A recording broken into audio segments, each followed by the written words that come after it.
तर भोंदू खरात पीडितांसमोर दैवी शक्तीशी बोलत असल्याचा बनाव करायचा। खरात गुंगीचं औषध दिल्यानंतर पीडितांसमोर एका यंत्राशी बोलायचा। खरात मोबाईल मधील ज्या यंत्राशी बोलायचा ते सिरी ॲप असल्याचं आता समोर आलंय। हे सिरी ॲप नेमकं काय आहे ते आपण पाहूया।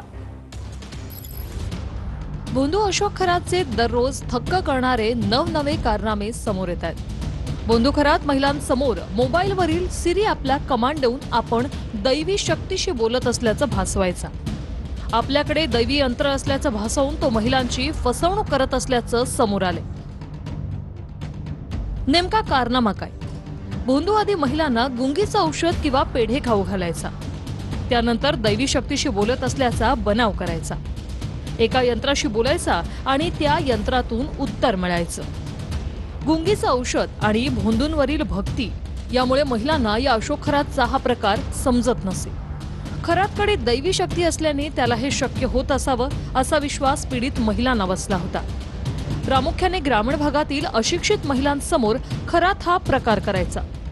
SITनं या महिलांना विश्वासात घेऊन चौकशी केल्याने भोंदूचा हा प्रकार उघडकीस आलाय।